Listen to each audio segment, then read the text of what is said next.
하나님께서 이 땅에 만드신 두 기관이 있는데 그 첫째가 가정이고 둘째가 교회입니다. 사실은 가정과 교회는 하나입니다. 하나님께서 하나님의 형상대로 사람을 지으시되 남자와 여자를 만드시고 아담과 하와를 결혼시켜서 자녀들을 낳게 하고 가정을 이루게 하셨고 또 그 가정 공동체가 하나님을 예배하는 하나님을 찬양하는 공동체이기 때문에 그 자체가 교회고 인류가 번성함에 따라 하나님을 경배하는 가정들이 모여서 하나님을 예배하고 찬양하는 그 하나님 백성 공동체를 가리켜서 교회라고 합니다. 그런 의미에서 교회 자체가 가정 자체가 교회고 교회가 또 가정들의 모임이고 그래서 하나님이 세우신 두 기관을 가정과 교회, 교회와 가정이라고 할 수 있고 하나님은 이 가정을 통해서 교회를 통해서 여러 가지 은혜를 베푸시고 복을 베푸신다라고 하는 건데 우리가 이 가정의 소중함을 잊고 살 때가 참 많습니다. 1년 12개월 가운데 한 개월, 5월 달은 가정의 달로 선정을 해서 하나님이 주신 가정이 어떤 것이고 가정이 얼마나 소중한 것이고 어떤 가정을 세워갈 때 하나님 기뻐하시고 하나님 주는 복을 받는 가정이 될 수 있겠는가 그러한 거룩한 고민을 하는 한 달인데요. 지난주에는 어린이 주일로 어린이들에 대한 하나님의 마음, 하나님의 시각을 한번 살펴봤고 오늘은 어버이 주일로 하나님께서 기대하시는 어버이에 대한 자녀들의 효도에 관한 말씀 그리고 효도하는 자에게 하나님이 어떤 은혜를 베푸시는가에 관한 말씀을 함께 나눠 보도록 하겠습니다. 예나 지금이나 부모님의 사랑은 변함없고 자녀들을 향한 부모의 사랑은 변함없고 점점 더 깊어지고 커지는 반면 고려장을 하듯 부모를 산속에 갖다 버리지는 않지만 요즘 제주도나 해외 여행지에 가면 그 자식들에게 버림받은 부모님들이 오갈 데 없어서 고민하는 그러한 뉴스들을 접하고 그러한 현실들을 바라보면서 세상이 악해도 너무 악해져 가고 있구나. 자식들을 향한 부모의 사랑은 식을 줄 모르고 점점 더 깊어지나 부모를 향한 자식들의 사랑은 점점 더 식어지고 없어지는 것은 아닌가 이런 생각들을 해보게 됩니다. 어느 광고 카피라이터가 생명보험 광고를 위해 쓴 글 가운데 이런 내용이 있다죠. 29, 14시간을 기다려서야 자식의 울음소리를 들을 수 있었습니다. 당신은 신을 믿지 않았지만 당신도 모르게 기도를 올렸습니다. 37, 자식이 초등학교에 들어가 우등상을 탔습니다. 당신은 액자를 만들어 가장 잘 보이는 곳에 걸어 두었습니다. 아직도 당신의 방에는 누렇게 바랜 액자가 걸려 있습니다. 43, 일요일 아침 모처럼 자식과 뒷산 약수터로 올라갔습니다. 이웃 사람들은 자식이 아버지를 닮았다며 인사를 건넸습니다. 당신은 괜히 기분이 좋았습니다. 48, 자식이 대학 시험을 보러 갔습니다. 당신은 평소와 다름없이 출근했지만 하루 종일 일이 손에 잡히지 않았습니다. 53, 자식이 첫 월급을 타서 내 의를 사왔습니다. 당신은 쓸데없이 돈을 쓴다고 나무랬지만 밤이 늦도록 그 내일을 입어보고 또 입어봤습니다. 61, 딸이 시집을 가는 날이었습니다. 딸은 도둑 같은 사위 얼굴을 쳐다보며 한박 웃음을 피웠습니다. 당신은 나이 들고서 처음으로 눈시울이 붉어졌습니다. 65, 자식 내외가 바쁘다며 명절에 고향에 못 내려온다고 했습니다. 당신은 동네 사람들에게 아들이 바빠서 아침 일찍 올라갔다며 당신 평생 처음으로 거짓말을 했습니다. 오직 하나 자식 잘되기만을 바라며 살아온 한평생. 하지만 이제는 희끗희끗한 머리로 남으신 당신. 우리는 당신을 아버지라 부릅니다. 이 광고를 보고 수많은 사람들이 울었다고 합니다. 우리 시대의 아버지상을 숨김없이 표현한 글이기 때문입니다. 그런데 이런 희생으로 자식들을 다 키우신 우리 부모님들의 마음은 어떠하신지 한번 생각해 보셨는지 모르겠습니다. 파주 공고 교장이신 이경순 목사님의 글 가운데 고인이 되신 한현선 목사님의 늙은이는 서럽다네라는 글이 있죠. 늙으면 설다네, 눈 어두워 그렇지. 돋보기 안경 쓰고 확대경 손에 드나 그래도 안 보여 두 번, 세 번 살핀다네. 늙으면 설다네. 규모고 그렇지. 남의 소리 반타작 묻지 못해 지나고 재빠른 전화 소리는 정말 듣기 힘들다네. 늙으면 설다네. 무시당해 그렇지. 수에도 치지 않는 젊은이의 풍조로다. 무언가 저들끼리만 쑥덕쑥덕 하느나 늙으면 설다네.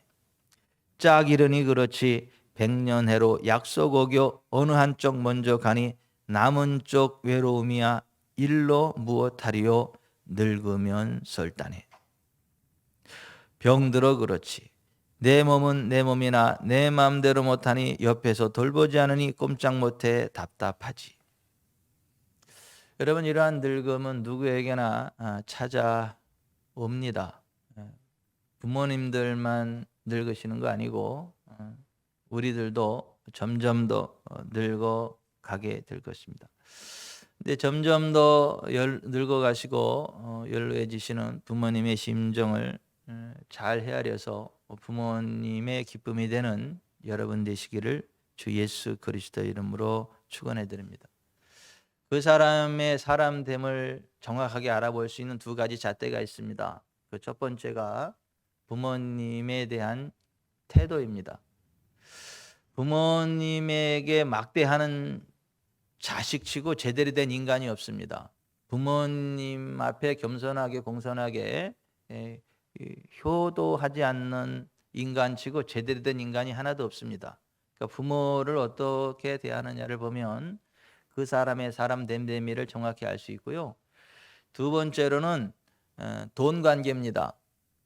다른 사람의 돈을 빌렸으면, 도움을 받았으면 10원짜리 하나라도 반드시 갚는, 그리고 도저히 갚을 상황이 안 되면 어떻게 해서든지 갚겠다라고 하는 의지를 보이고 할 수 있는 선에서 최선을 다해 이런 식이라도 갚아가는 그러한 경제관이 뚜렷한 사람, 그러한 사람이 기본이 되어 있는 사람이지, 다른 사람의 돈 우습게 여기고 돈 빌리고 그거 갚지 않고 그냥 지나가는 인간은 인간도 아닙니다. 그런 인간은 멀리 하는 게 신상에 좋습니다.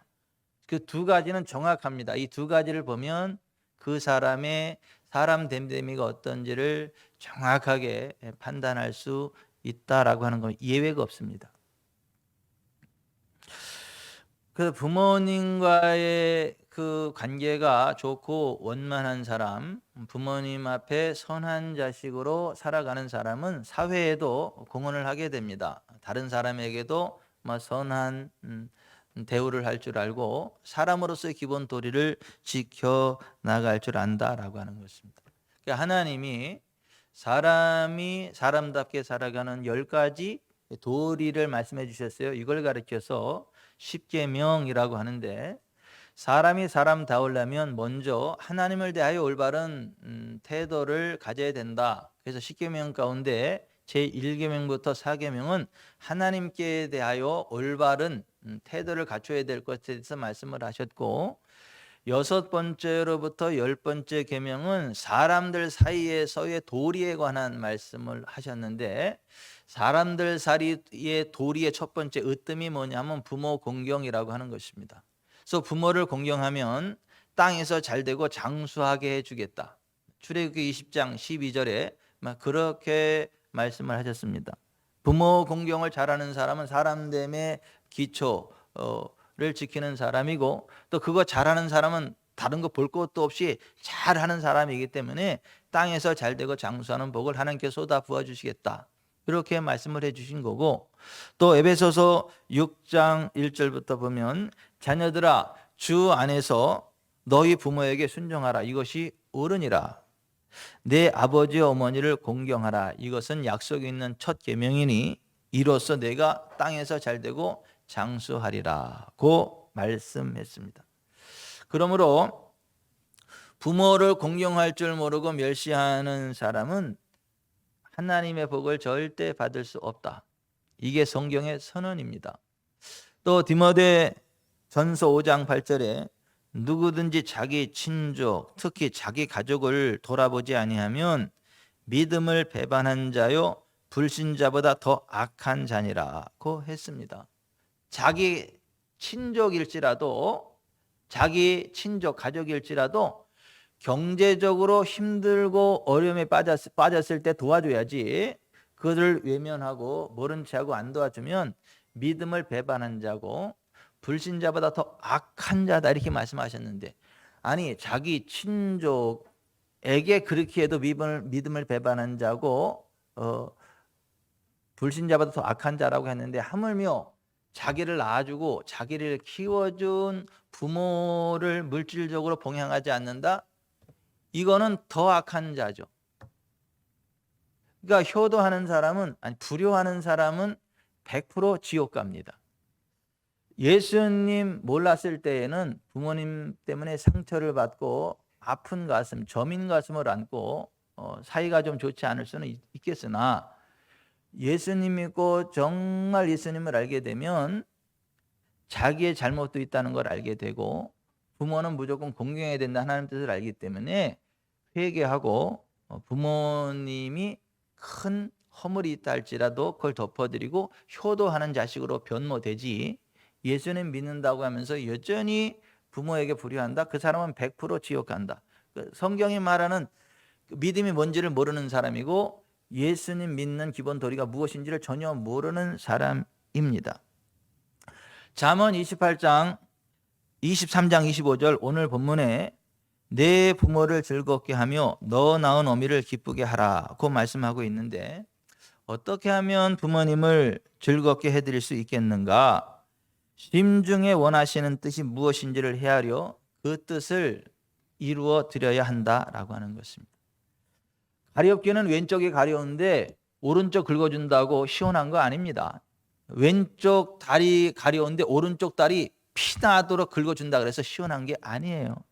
가려운 데를 긁어줘야 시원함을 느낍니다. 부모님의 참뜻을 헤아려 부모님 마음에 원하는 것을 해드려야 그게 효도지, 자기가 하기 좋은 것, 자기 기분 내려고 하는 거는 효도가 아니다라고 하는 것입니다. 옛날에 효자라고 소문이 자자한 한 아들이 있었죠. 원님이 그 고장에 들일 때마다 그는 두둑한 상을 받곤 했습니다. 효도로서는 아무도 그를 능가할 사람이 없다라는 정평이 있었는데요. 때마침 새 원님이 부임해서 그 고장을 돌보게 되었는데, 그가 또 효자로 추천을 받아 원님 앞에 갔습니다. 그 원님과의 대화가 이렇습니다. 내가 효자라고 소문난 아무개더냐? 네, 그렇다고 아뢰옵나이다. 네, 부친의 상황을 설명하여라. 네, 어머님이 돌아가신 지 15년이 되었사온데 제가 모시고 살면서 밥도 짓고 빨래도 해드리고 어깨도 주물러 드립니다마는 정성은 있어도 힘이 모자라 아버님 봉양에 부족함이 많사옵니다. 효자는 더욱 효자다운 의젓함을 가지고 조리 있게 말을 마쳤습니다. 원님이 효자를 보고 칭찬하는 기색이 없이 오히려 엄한 얼굴을 하고 이렇게 소리를 질렀습니다. 야, 이 못된 놈아, 네가 효자라니 어림없는 소리다. 아니 자기 애비가 15년이나 호라비 노릇을 하는데 짝을 구해드릴 생각도 않고 세월만 허송한 자를 어찌 효자라 하겠느냐? 여봐라, 이놈을 당장 끌어다 곤장을 10대만 때리고 집으로 돌려보내되 다시는 효자의 명단에 올려서 추천하는 일이 없도록 하라. 효자가 매를 넋실나게 맞고 울면서 집으로 돌아갔습니다. 효자상을 받아오려니 기다렸던 아버지가 어이가 없다는 듯 그 까닭을 캐물었습니다. 얘야, 어찌된 일이냐? 너 효자상 받으러 간 거 아니냐? 상은 어디 가고 매만 맞고 왔냐? 아들이 원님 앞에서 있었던 일을 낱낱이 구하니 그 말을 다 듣고 나서 그 아버지가 머리를 끄덕이며 한 말씀 하시더랍니다. 과연 이번에 부임한 원님은 훌륭한 어른이로다.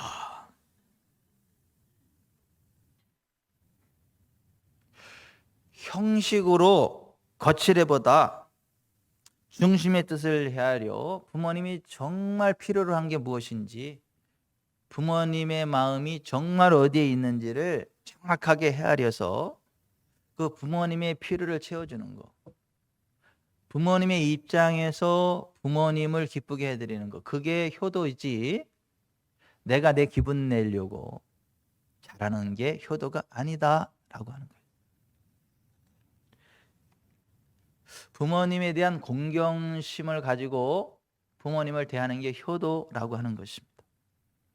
잠언 23장 22절에 너를 낳은 아비에게 청종하고 내 늙은 어미를 경히 여기지 말지어다 했습니다. 이 어미를 경히 여기지 말아, 경히 여긴다는 말 히브리어가 뿌즈라는 말인데 멸시하다, 모욕하다 이런 말이에요. 어머니를 멸시하고 모욕하지 말라. 어떻게 성경에 이런 말이 있을까? 어떻게 어머니를 멸시하고 모욕할 수 있을까? 이런 생각을 제가 했는데, 제가 이 나이가 되고 보니까, 그리고 주변을 보니까 그런 새끼들이 있기는 있더라고요. 그런 못된 새끼들이 있더라고.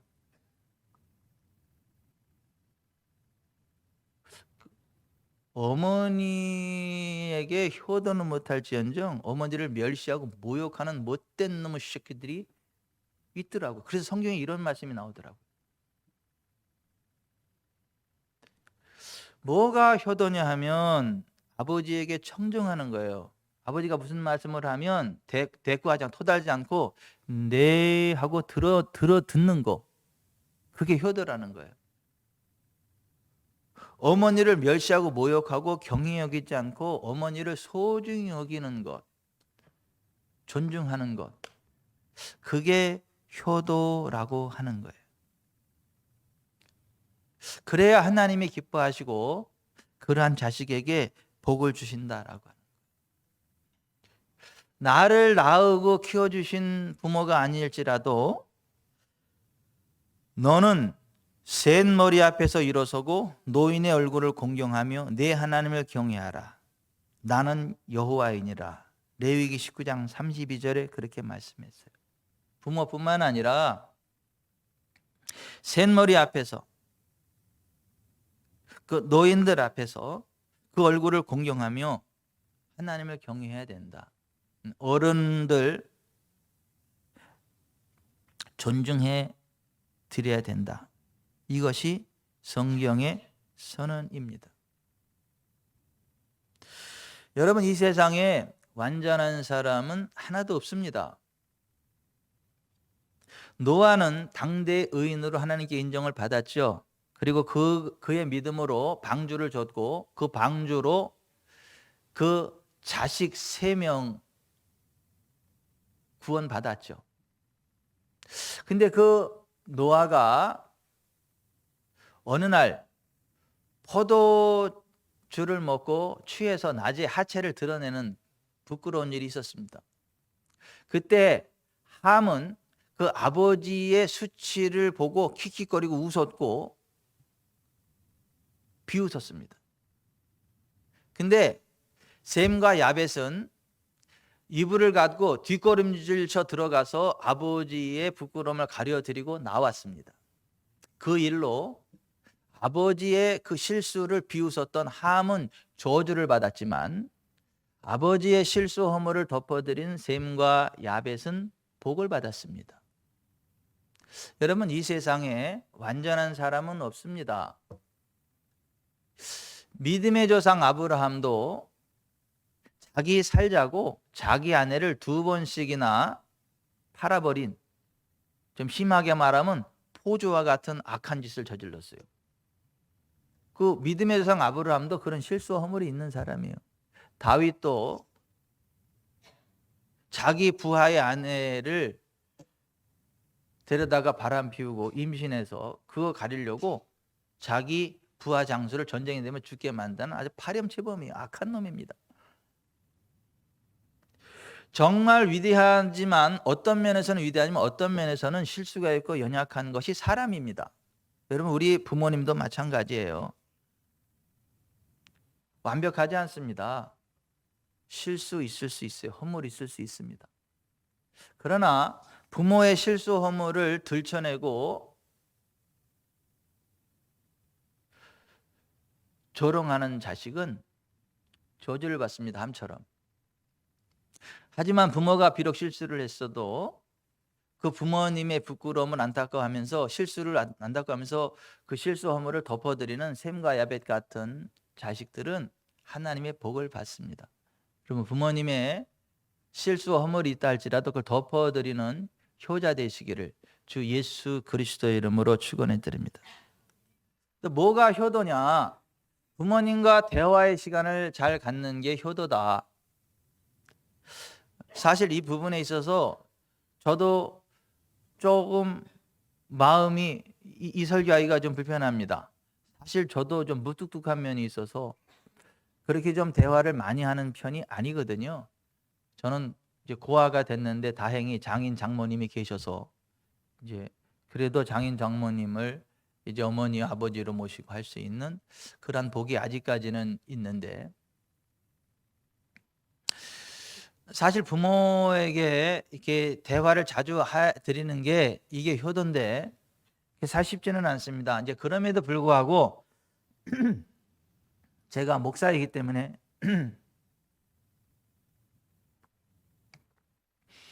이 설교를 하는데요. 뭐가 효도냐? 부모님과 대화의 시간을 자주 갖는 게 효도라고 하는 것입니다. 여호와 하나님도 실수 허물이 많은 우리와 대화하기를 기뻐하시거든요. 그래서 이사야서 1장 18절에 보면 오너라 우리 허심탄회하게 이야기해보자. 하나님 이렇게 말씀하셨거든요. 그러니까 하나님도 우리와 허심탄회한 대화를 원하시고 기뻐하시는데 부모님도 마찬가지라고 하는 거죠.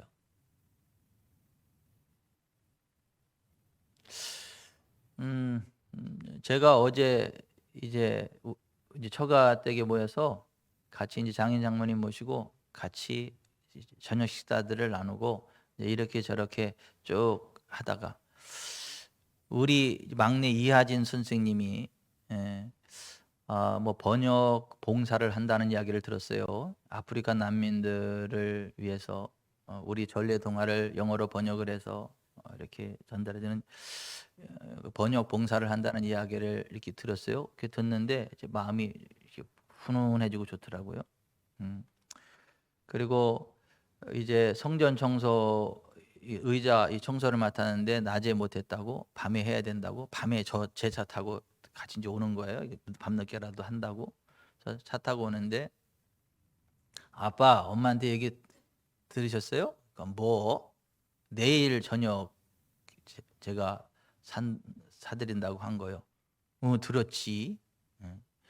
6시 이전에는 안 돼요. 6시까지는 제가 모여서 6시 이후에 돼요. 근데 제가 그랬어요. 고맙다. 고마워. 그랬어요. 근데 저도 워낙 무뚝뚝한 편이 돼가지고 살갑게 그렇게 아이들한테 이야기하고 그런 스타일은 아닌데, 근데 이제 그 얘기를 듣는데 제 콧구멍이 벌렁벌렁 하더라고요.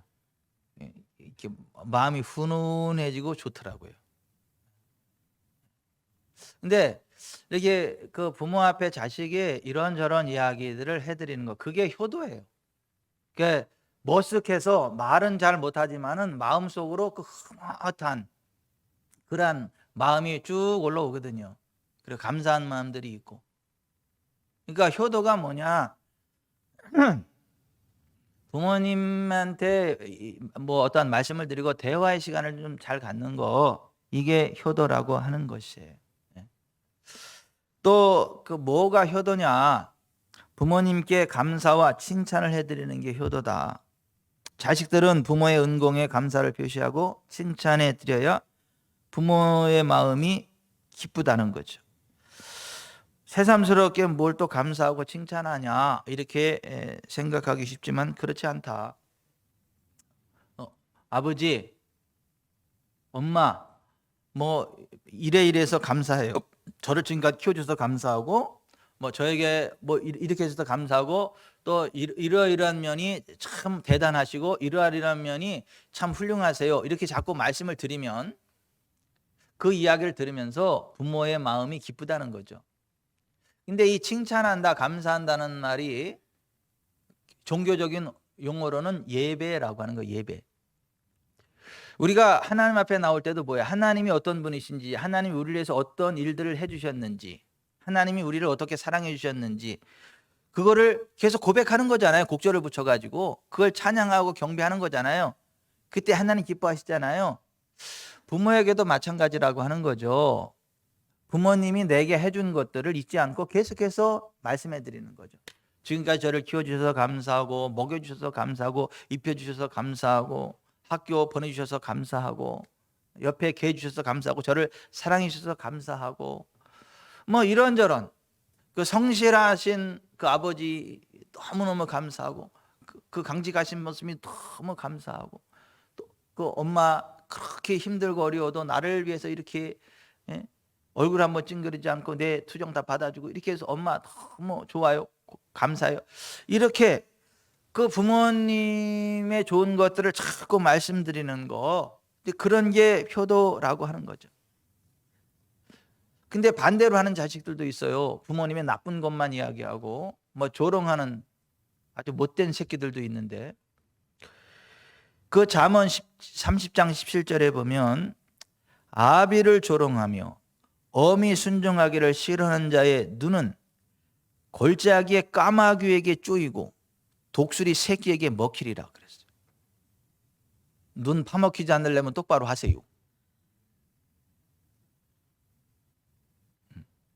부모에게 대해서 조롱하고 불순종하는 자는 까마귀, 독수리 새끼한테 눈이 쪼여 먹힌대잖아. 여러분, 부모님의 은덕에 감사드리고 부모님의 훌륭한 점을 칭찬해 드리는 성도 되시기를 주 예수 그리스도의 이름으로 축복해 드립니다. 근데 뭐가 효도냐? 물질로 봉양해 드리는 게 효도다. 에베소서 6장 1절에 자녀들아 주 안에서 너희 부모에게 순종하라, 이것이 옳으니라. 내 아버지와 어머니를 공경하라. 어떤 사람은 공격하라로 읽으더라고요. 공격이 아니라 공경입니다. 내 아버지 어머니를 공경하라. 이는 약속이 있는 첫 계명이 이로써 내가 잘되고 땅에서 장수하리라 그랬는데, 여기 네 아버지 어머니를 공경하라는 말이 헬라 원어로 티마오라는 말이에요. 이 티마오라는 말은 가격을 정하다, 존경하다, 선물하다, 상, 보수, 보상을 주다라는 의미예요. 그러니까 말로만 감사를 표현하는 게 아니라 물질을 주면서 감사를 표현하는 거예요. 이를테면 이런 거예요. 우리가 누구한테 일을 시켰어요. 그러면 어떻게 하죠? 그냥 맨입으로 고맙습니다 그래요? 아니잖아요. 돈을 주잖아요. 우리가 하루 일당을 주면서 아이고 오늘 귀한 시간 내주셔서 도와주셔서 감사합니다, 이거 얼마 안 되지만 이거 수고비입니다 하고 수고비와 함께 고맙습니다라고 이렇게 드리잖아요. 그죠? 아니 여러분 뭐 일 시키고 돈도 안 주세요? 아니 일 시켰으면 돈을 주잖아요. 고맙다는 말과 함께. 아니 생면부지에 딴 사람을 데려다가 일을 시켜도 깍듯이 고맙다는 말과 함께 돈을 줍니다. 근데 온 마음과 정성과 뜻과 힘을 다해서 나를 키워준 부모님께 말로만 감사하다, 이게 말이 안 된다는 거예요. 사람한테 일을 시켰으면 고맙다는 말과 함께 그 대가를 당연히 보수를 줘서 이렇게 해야 그게 결례가 안 되는 것처럼 부모님에게도 말로만 고맙습니다 그러지 말고 실제 물질과 함께 물질을 드리면서 예, 감사합니다 하고 그게 공경이라는 거예요. 그게 공경. 내 아버지 어머니를 티마오 그렇게 하라는 거예요. 여기. 에이 돈 안 들여도 돼요. 예의 못된 놈의 새끼야. 여러분 연세가 드실수록 돈이 더 필요하다는 거 아세요? 젊었을 때는 돈 없어도요 등산을 해도 신나고 운동을 해도 신나고 뛰어놀아도 신나. 근데 연세가 드실수록 돈이 더 필요해요. 친구들 부모님 친구들을 만나도 오늘은 내가 한턱 쏜다 그래서 짜장면에도 한 그릇 사고 그래야 회장님 소리 듣고 그 세계에서 인정을 받지. 맨날 얻어먹기만 하면요 꼬다는 보르짝처럼요 이게 왕따 당합니다. 이렇게 말빨이 쓰지를 않아요. 인정받지 못합니다. 그래서 돈이 필요해요. 친구들 사이에서도 어깨에 힘주려면 존중받으려면. 손자 손녀들이 올 때도요 용돈 줘야 더 사이가 가까워지지. 손자 손녀들한테 용돈 한 번도 안 줘보세요. 나중에 안 가요. 자꾸 용돈을 주고 그러면 용돈 받는 재미 때문에 그래가지고 할아버지 할머니 막 이제 그렇게 하다가 그 어떤 좋은 것들도 배우고 교육도 받고 그러는 거지. 그 손자 손녀들 용돈은 어디서 나와요? 내가 드려야 나오죠. 그러니까 이런 못된 새끼들도 있어. 지 새끼들은 데리고 가지고 다 할아버지 할머니 용돈 받게 하면서 지는 그 부모님께 용돈 미리 안 드려. 이 못된 놈의 새끼. 오늘은 이렇게 세게 나가냐?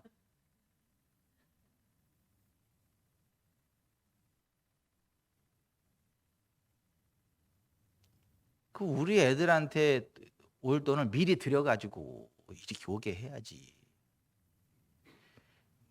못됐어? 아멘도 안 한다 진짜. 연세가 드실수록 용돈이 필요한 거예요. 그게 뭐가 효도냐 하면 티마오 고맙습니다 라는 말과 함께 물질을 함께 드리면서 고맙습니다 하는 그게 효도라고 하는 거예요. 여러분 마가복음 7장에 보면 예수님이 이렇게 말씀하셨어요. 부모님께 용돈 드리지 않고 하나님을 섬기고 그러는 인간은 하나님을 헛되이 경배하는 거다. 우리가 하나님 공경하듯 부모 공경해야 되고 부모님께 용돈을 드려야 된다. 그게 정말 하나님을 경외하는 사람의 기초다. 그것을 말씀하셨다라고 하는 거예요.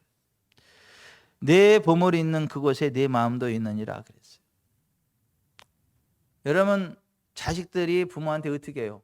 뭐 만세 전부터 돈 맡겨놓은 것처럼 와가지고 이거 내놔라 저거 내놔라 막 돈 내놓으라 하면 부모는 어떻게 해요? 이웃집에 꼬서라도 갖다 주잖아. 자식이 달라면. 요즘은 알바도 하잖아요. 막 자식 용돈 주려고. 아니 부모님은 그렇게 하는데 자식이 돼가지고 부모님의 필요를 안 채워드려요.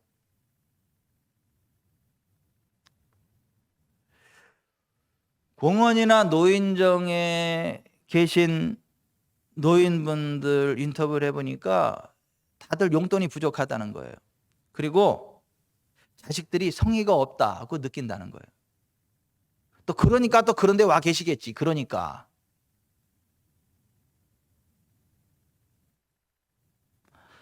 뭐 나도 쓸 게 없어서 그렇다. 그거는 이해가 가. 그거 뭐 어쩌라고.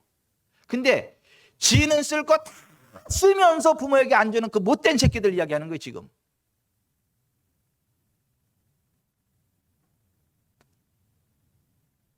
어떤 교회에 다른 교회 며느리 집사가 전화를 했대잖아.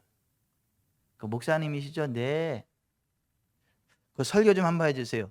무슨 설교를 해드릴까요? 자식들한테 생일잔치상 요구하지 말라고.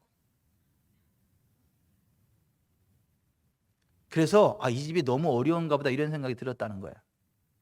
그래가지고 얼마나 어려우면 이런 얘기를 할까 그래가지고 예. 그 부근 되시는 분은 어떻게 직장은 있으신가요? 그랬더니 뭐 대그룹 임원이야.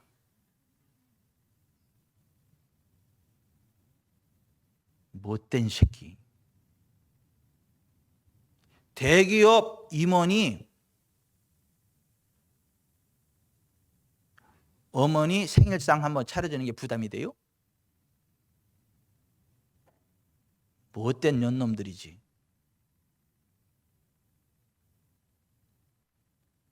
아니 정말 힘들어서 못 해드릴 수 있죠. 그럴 수 있죠. 그거야 어쩌라고. 근데 자기는 할 거 다 하고 처먹을 거 다 처먹고 치렁치렁 좋은 거 다 하면서 부모한테는 그 10,000원짜리 하나 그냥 달달달달달달달달달 못된 년놈의 새끼들이. 뭐가 효도냐 하면 말로만 아니고 실제로 물질로 봉양하는 게 효도다. 성경 그렇게 이야기하는 거고. 또 우리 교회 이런 분들은 안 계시죠? 또 어버이날을 해가지고 카네이션 하나 딱 꽂아드리고 지할 거 다 한 거지. 카네이션 뒤에 돈을 집어넣어야 될까요? 돈을.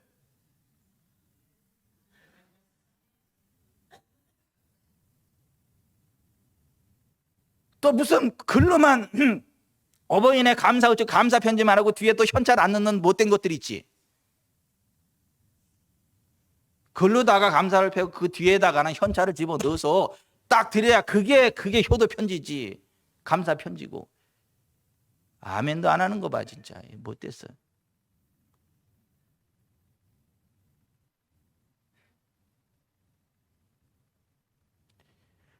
성경은 물질로 부모를 섬기는 거 봉양하는 거 그게 효도다. 그리고 내 부모 내 그 아버지 어머니를 공경할 때 공경하라는 말을 그 티마오 그 말을 썼다. 그 말로만이 아니라 실제 물질과 함께 공경을 표하는 그걸 썼다. 그게 그렇게 할 때 하나님이 땅에서 잘 되고 장수하는 복을 그 자식에게 주신다. 우리 주기전사랑교회 성도들이 다 그렇게 되시기를 주 예수 그리스도의 이름으로 축원해 드립니다. 그리고 부모님 통장 하나 만들어 드리고 매월 자동 이체되게 하셔야 되는 거예요. 자동 이체 시켜야 되는 거예요. 왜냐하면 바빠서 까먹을 때 있잖아요. 그러니까 자동 이체를 시켜드려 가지고 매월 고정적으로 얼마가 부모님 통장으로 들어가게 만들어야 부모님도 그거 가지고 계산해서 얼마가 들어온다는 계산해서 가지고 이거 친구들한테 짜장면 살 수 있겠다. 언제 그 날짜 약속도 언제 만나냐? 안 돼. 언제 만나자. 그래서 딱 이제 그렇게.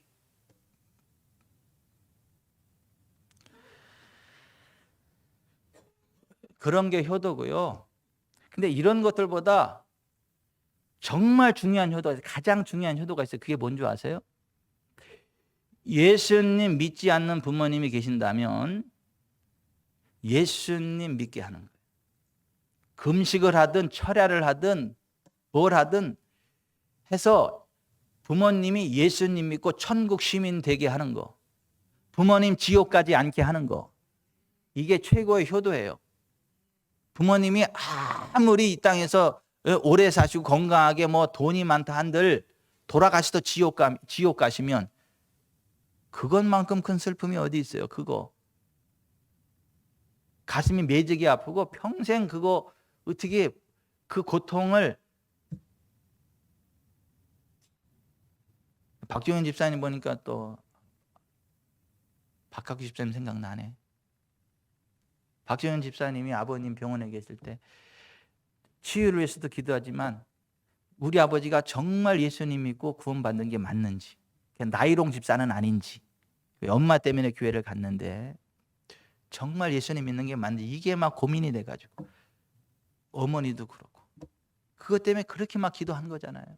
두 가지를 놓고 첫째 건강 회복하기 원한다. 둘째 정말 예수님 안에서 구원의 확신 갖고 언제라도 하늘나라 가기로 한다. 근데 하늘나라 가셨습니다.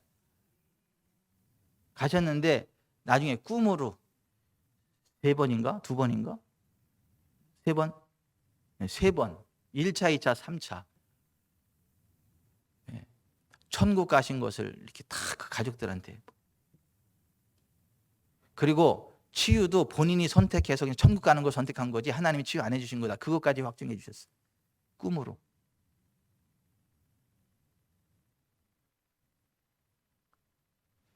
제일 큰 효도가 뭐냐 하면 아직 예수님 모르는 부모님이시라면 예수님 믿게 하셔서 천국 시민 되게 하시는 거, 지옥 가지 않게 하는 거. 여러분 그 효도하시기를 주 예수 그리스도의 이름으로 축원해 드립니다. 정말 부모님을 잘 공경할 줄 아는 사람이 그리스도인이고 그런 사람이 복을 받는다. 여러분 일제시대 때 신사 참배 반대한다는 이유로 감옥에 갇혀서 고문당하다가 죽어간 주기철 목사님 계시죠? 그 주기철 목사님이 감옥에서 노모님을 생각하며 울며 쓴 글 한 부분을 읽어 드리겠습니다. 내 어머님 나를 낳아 애지중지 키우고 가르치신 은혜 태산같이 높습니다. 어머님을 봉양하지 못하고 잡혀다니는 불효자의 신세. 어머님 생각이 더욱 간절합니다. 내 어머님 금지 오겹으로 길러주신 이 몸이 남의 발길에 채이고 매 맞아 상할 때 내 어머님 가슴 얼마나 아프실까. 춘풍 추노 비바람 옥문에 뿌릴 때 고요한 밤 달빛이 철장에 새어들 때 내 어머니 생각 간절하여 눈물 뿌려 기도합니다. 어머님 봉양한다고 하나님의 계명을 범할 수는 더욱 없었습니다. 불효한 자식의 봉양보다 무소불능하신 주님께 내 어머님을 부탁하고 나는 주님 자취를 따라가렵니다. 연약한 나를 붙들어 주시옵소서. 사랑하는 내 어머님, 팔순 넘으신 내 어머님을 자비하신 주님 손에 부탁하나이다. 그리고 순교 당한 것.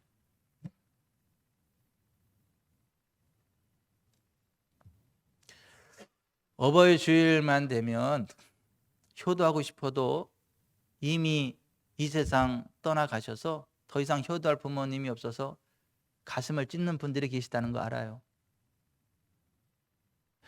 혹시 부모님 아직 살아계시면 감사한 줄 알고 최선을 다해서 효도 봉양하시길 바랍니다.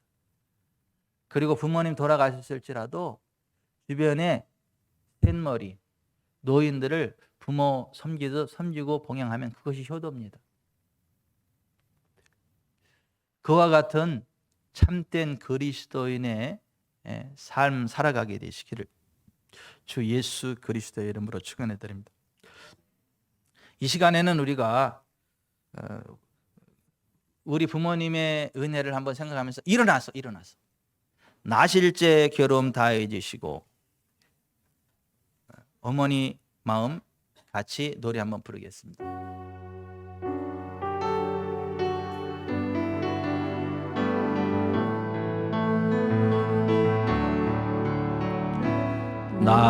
나실제 괴로움 다 잊으시고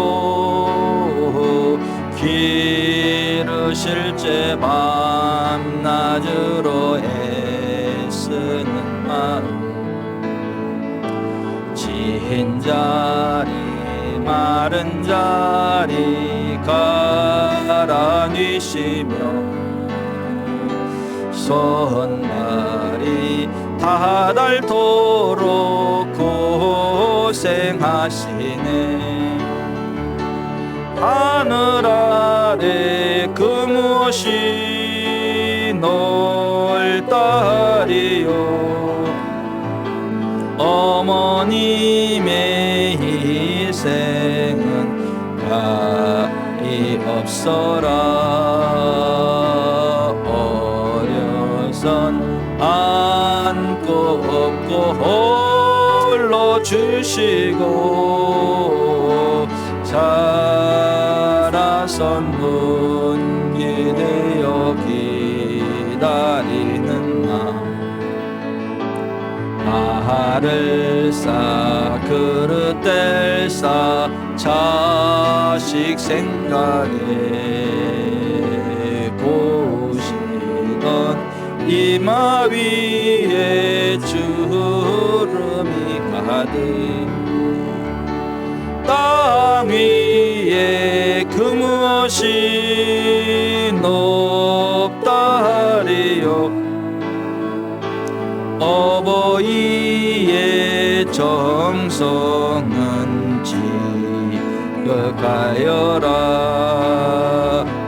사람의 마음 속에 온 가지 소원 어머님의 마음 속엔 오직 한 가지 아낌없이 일생을 자식 위하여 살과 뼈를 깎아서 바치는 마음 인간의 그 무엇이 거룩하리요 어머님의 사랑은 그지 없어라. 가슴에 한번 손을 얹읍시다. 우리가 부모님 어떻게 봉양하고 있는지 모르겠어요. 부모님 돌아가셔서 효도하고 싶어도 효도할 수 없는 안타까움이 있는 분들 가슴이 굉장히 저미오는 거 알아요. 근데 아직까지 부모님이 살아계시면 정말 효도할 수 있는 기회가 있지 않습니까? 그리고 내 친부모는 아닐지라도 주변에 정말 연로하신 분들 부모 공양하듯 공경하는 사람이 그리스도인이거든요. 하나님 제가 하나님 기뻐하는 효자로서 살아가길 원합니다. 어르신들 공경하는 그러한 참된 그리스도인의 길을 걸어가기 원합니다. 두려워되지 않게 하시고 부모의 실수 허물이 있어도 덮어드리는 셈과 야벳 같은 복받는 자 되고 함과 같이 부모의 부끄러움을 드러내고 조롱하는 저주받을 자식 되지 않도록 은혜 베풀어 주시옵소서. 기도하겠습니다.